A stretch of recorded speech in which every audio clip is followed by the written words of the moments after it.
Welcome back नाज़रीन, दोबारा से प्रोग्राम के अंदर खुशामदीद कहते हैं। हम बात करें सियासत पे, हुकूमत साजी के मराहल तय किए जा रहे हैं, लेकिन अक्सरियत जिसके पास है वो हुकूमत बनाए, सूबा पंजाब हो या वफाक हो। जब बात करें सियासत की तो इस वक्त सबसे बड़ी तादाद में फैसलाबाद के अंदर, इस वक्त डिवीज़न फैसलाबाद के अंदर 29 मेंबरान सूबाई असम्बली ऐसे हैं जो कि पाकिस्तान तहरीक इंसाफ की हिमायत याफ्ता आज़ाद उम्मीदवारान हैं, जबकि 15 MNA आज़ाद उम्मीदवारान पाकिस्तान तहरीक इंसाफ की हिमायत से कामयाब हुए हैं, हिमायत याफ्ता उम्मीदवारान हैं। तो ये सिलसिला जो है अब आगे बढ़ा है और हुकूमत साजी के मराहल तय हो रहे हैं। बहुत ही सीनियर नाम और सियासत का एक बड़ा नाम राना आफ्ताब अहमद खान साहब हमारे साथ मौजूद हैं, जो कि PP 108 से पाकिस्तान तहरीक इंसाफ के हिमायत याफ्ता आज़ाद उम्मीदवार के तौर पर कामयाब हुए हैं। हमारे साथ मौजूद हैं क्योंकि इन्होंने बहुत सारी असम्बलियाँ देखी भी हैं। उन असम्बलियों के अंदर हुकूमत साजी के मराहल, अपोजिशन के मराहल सब तय किए हैं। बहुत सारी कमेटियों के चेयरमैन भी रहे, साबिक सीनियर सूबाई वज़ीर भी रह चुके हैं और एक सीनियर कानूनदान भी है। राना साहब, बहुत शुक्रिया वक्त देने के लिए। राना साहब, इस वक्त फ़ैसला आ गया, आवाम ने अपना मैंडेट दे दिया जिसको देना था। आपको क्या लग रहा है अब आने वाले दिनों में किस तरफ चीज़ें बढ़ती नज़र आ रही हैं? बहुत सारी वफादारियाँ बदली भी जा रही हैं, बहुत सारे खुद बदलने के लिए तैयार हैं कि अगली बार पत्नी बारी आनी है या नहीं आनी। आप कैसे देखते हैं अब चीज़ों को स्मूथली चलाने के लिए क्या इक़दाम होने चाहिए, और अब इस वक्त पंजाब वफाक में क्या देख रहे हैं? बिस्मिल्लाहिर्रहमानिर्रहीम। मैं आपका बड़ा मशकूर हूँ, आपने मुझे मौका दिया है और आप तशरीफ़ लाए। इशू ये है कि किसी भी जो अवामी मैंडेट है उसको आगे पीछे नहीं करना चाहिए। अब लोग अगर जिसकी मेजॉरिटी है उसको दे दें हुकूमत, ये आम ट्विस्टिंग या वफादारियाँ बदलने। आप देखें कि मैं अगर चौथी बार इलेक्ट हुआ तो आखिर at the end of the day मैंने साबिक हो जाना है। अब आप देखें कि ये जो कर रहे हैं कि जी इनको लाना है, उसको भेजना है, इसको करना है। मेरी सबसे ये दरख्वास्त है कि आप जिनकी हमायत से या जिनके नाम पर जीते हैं उनसे वफादारी करें, उनके साथ रहें। मैं इमरान खान की सपोर्ट में नहीं कह रहा, मैं अखलाकी तौर पे भी कह रहा हूँ। मैंने ये कहा था कि मैं सियासत तो छोड़ सकता हूँ, इमरान खान का साथ नहीं छोड़ सकता। हम सब ने लाइनों में लग के टिकटों के लिए भी अप्लाई किया, हम जाके क्या बयानिया भी उनका आया, उसको हमने किया, जलसों में भी यही बात की। तो क्या जवाब है? अगर इस मुल्क में जमहूरियत ने फलना और फूलना है तो आपको अवाम की मैंडेट का एहतराम करना चाहिए। और ये जो चल रही है मैंने बड़ी देखी है, मगर इस किस्म का मैं सिस्टम नहीं देखा कि इस दफ़ा लोग बच गए हैं। प्लानिंग प्रॉपर थी, फॉर्म 45 है। आप देखें एक बंदा 30,000 से जीत रहा है। उन्होंने ऐसी प्लानिंग की जैसे हमारे हल्के में पहले हम 7, 8, 9 महीने वैसे भागे रहे, बिला वजह ही हमें उन्होंने तंग किया, कभी छापे कभी कुछ।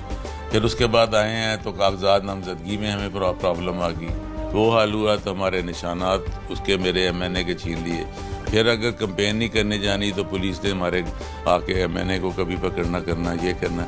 इन चीज़ों के बावजूद लोगों ने जो हमें मैंडेट दिया है, हम उनके जुर्रत को और उनकी बहादुरी को और उनके बयानिया को और उनके नज़रिए को सलाम पेश करते हैं। और मैं उम्मीद करता हूँ कि जो इस वक्त जो भी हो रहा है सिलसिला, इलेक्शन कमीशन को भी ये सोचना चाहिए और सबको जो भी मुक़्तदर क़ुव्वतें हैं उनको सोचना चाहिए कि ये आर्जी सा फेल है। यहाँ पर किसी को अपने दादे का नाम नहीं याद रहता। किसी ने आपने पाकिस्तान में देखा क्या कुछ हुआ है, ये चले जाएंगे। अब बड़े बड़े बुर्ज थे, अब उनका कोई नाम लिया तो कहता है मैंने सियासत से रिटायरमेंट ले ली है, कोई कह रहा है कि जी मैंने छोड़ दी है। ये अल्टीमेटली तो बादशाही मेरे रब की है। और ये सोच लें कि कब्रिस्तान में बहुत लोग ऐसे पड़े हैं जो डरते थे और बहुत ऐसे पड़े हैं जो कभी नहीं डरते थे। मौत बरहक है और इज़्ज़त जो है ज़िल्लत अल्लाह ताला के हाथ है। हमें ये बिल्कुल दोगली पॉलिसी नहीं रखनी चाहिए कि ये करना चाहिए कि ये आ जाएगा चले जाए। अब कोई वज़ीर बन भी जाए तो क्या होगा? आप मुझे इतने सीनियर आप एंकर हैं, मुझे ये बताएं कि आप पिछले हुकूमत के मुझे 4 वज़ीरों के नाम बताने क्या थे, आप भूल जाते हैं। हमें ये नहीं याद रहता कि सुबह नाश्ता क्या। इसलिए खुदारा आप जिनके वोटों से जीते हैं उनका एहतराम करें, उनके साथ रहें। और कोई भी हो, अगर गवर्नमेंट बनती है बिस्मिल्लाह, नहीं अपोजिशन तो MPA तो है ना। आप MPA कोई छोटा ओहदा नहीं है। पंजाबी साढ़े कहते सुरमा पा के मटकाना सीखो। MPA बड़ी वड्डी बला होंदी है, बला तो बाकी सारी है। अल्लाह करे कि इनको सोचना चाहिए कि इस वक्त पाकिस्तान में आपके इशूज़ के सबसे बड़ा आपका पाकिस्तान में इशू है पॉपुलेशन एक्सप्लोजन, आबादी का सबसे बड़ा। फिर आप देखें सेहत का सिस्टम तबाह हो चुका है। फिर आपके एजुकेशन देख लें, 2.5 करोड़ बच्चा स्कूलों के बगैर है। फिर सोशल सर्विसेज है, ट्रांसपोर्ट का है ही नहीं। रोज़ आप देखते हैं कि सड़कों पे मोटरसाइकिलों पे लोग 10-10 जा रहे हैं, मर रहे हैं, कर रहे हैं। फिर आपका सोशल सेक्टर सबसे अहम चीज़ जो पाकिस्तान में है वो चाहिए कि कानून की बालादस्ती के लिए इंसाफ मुहैया किया जाए। इंसाफ की हालत देख लें, लोग अपनी जायदाद के लिए मर जाते हैं, सुप्रीम जब फैसला होता है तो वो सारे पीछे फौत हो चुके होते हैं। कहते हैं delay in justice is denial in justice. आप उनको फॉलो करें, लोगों को इंसाफ दें, उनको मौका दें। ये पाकिस्तान हमारे बुजुर्ग इंडिया से जब हिजरत करके आए हैं तो इसलिए नहीं आए थे, वहाँ भी हम रोटी पानी खाते थे, ये नहीं था। इधर आए थे, ये मुल्क बना था कलमे के नाम पे, ला इलाहा इल्लल्लाह मोहम्मद रसूलुल्लाह। जब आपने कलमा पढ़ लिया तो आप बेखौफ होकर आप अपना जो आपका उहदा है उसको बरकरार रखें। तो अगर मेरा बरकरार रखेंगे तो इसमें ही आपकी इज्जत है, इसे मुल्क के लिए भी है और अवाम में भी आपकी तभी इज्जत होगी। साहब आपने बड़े वो चीदा पॉइंट्स बताए जो कि सिर्फ अवाम की ज़रूरत है और अवाम की नब्ज़ पे, क्योंकि आपने इस असम्बली के अंदर बड़ा वक्त गुजारा, पहले भी बिल्डिंग बदल गई है लेकिन असम्बली पंजाब की है। क्या समझते हैं कि इस वक्त असम्बली ये जो इस वक्त बनी है, जो प्रेशर्स चल रहे हैं, आप कितना लंबा चलता देख रहे हैं इसे? अगर असम्बली चलती है, असम्बली के अंदर लोग आ भी जाते हैं, तो ये जो टैक्टिक्स हैं ये कितनी देर तक आपको लगता है चलेंगे और असम्बली प्रिलोंग करेगी? देखिए जी, मैं किसी की ज़ात का तो जिम्मेदार नहीं हो सकता, कोई हर एक की अपनी सोच है।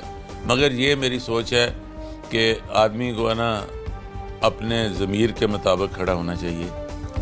अगर MPA नहीं 3 दफ़ा पहले हो, चौथी बार हुआ, अगर ना भी हो तो मैं, अल्लाह ने मुझे सेहत तंदुरुस्ती दी है, मैं फिर तो रहा हूँ।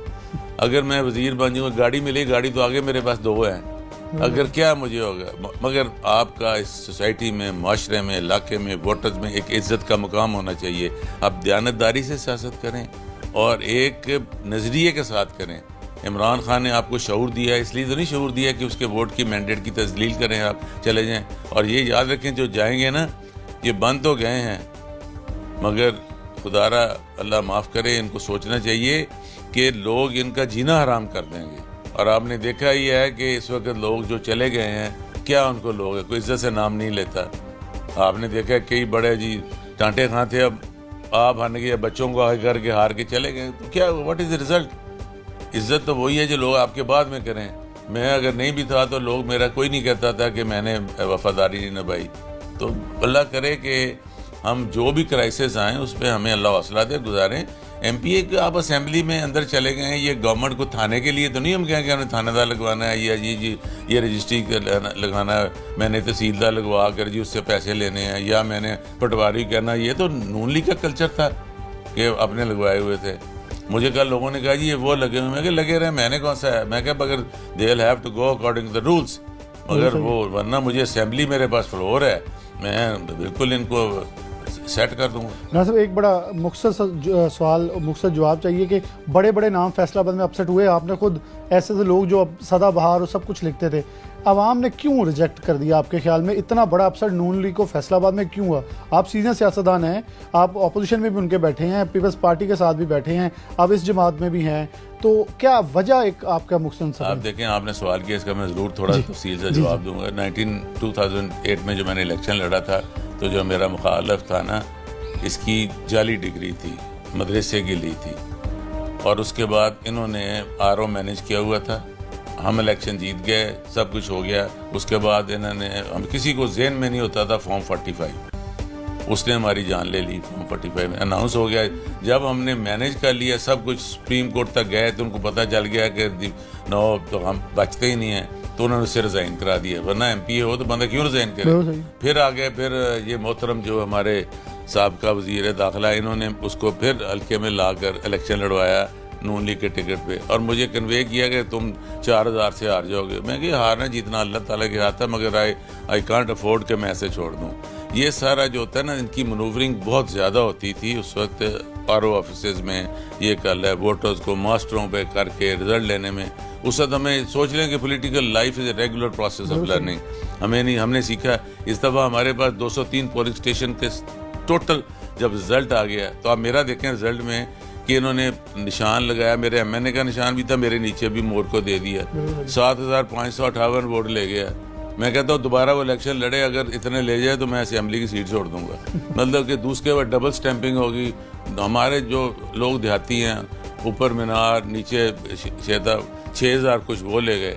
फिर मेरे ऊपर मीनार था, नीचे नंबर 2 विकेट थी, 2600 वो ले गए। आप देखें कि 16000 वोट के बावजूद अल्लाह ने हमें कामयाबी दे दी है। तो अल्लाह ताला का ख़ास करम है। ये है कि अल्लाह का जितना शुक्रिया अदा करें कम है कि अल्लाह ताला ने हमें कामयाबी दी है। और मेरी दुआ है कि मैं पाकिस्तान के लिए, अपने अवाम के लिए, अपने हल्के के लिए, क्योंकि मेरा सियासत जो है ना is not my bread and butter, ये मेरा ज़रिया माश भी नहीं है। अल्लाह का शुक्र है सब लोग मेरे से सियासी इख्तलाफात कर सकते हैं, मगर मेरी ज़ात पे ये कोई नहीं कह सकता इसने इसको काम नहीं आता या जब अध्ययनती करते हैं। तो अल्लाह करे मैं कुछ कर सकूं ताकि आने वाली नस्ल को, जैसे मेरा बेटा बैरिस्टर असद कहता है कि आपने तो बड़ा अच्छा वक्त देखा है, आप तो 9 रुपये गवर्नमेंट कॉलेज की फ़ीस में पढ़े हैं, हम इधर पढ़े हैं। ये है कि मैं चाहता हूँ कि हम आने वाली नस्ल को एक ऐसा दे दें प्रोग्राम जहाँ पर वो महसूस करेंगे ये पाकिस्तान हमारे लिए भी बना। बहुत शुक्रिया रहना आफ्ताब अहमद खान साहब मौजूद थे। ये वो गुफ्तगू थी जो यकीनन तौर पे मैं कोशिश ये करता हूँ प्रोग्राम में ऐसे लोग लिए जाएं जो यकीनन तौर पर थॉट प्रोसेस के साथ आगे आए हों और हमें नज़र आए, क्योंकि ये जो बात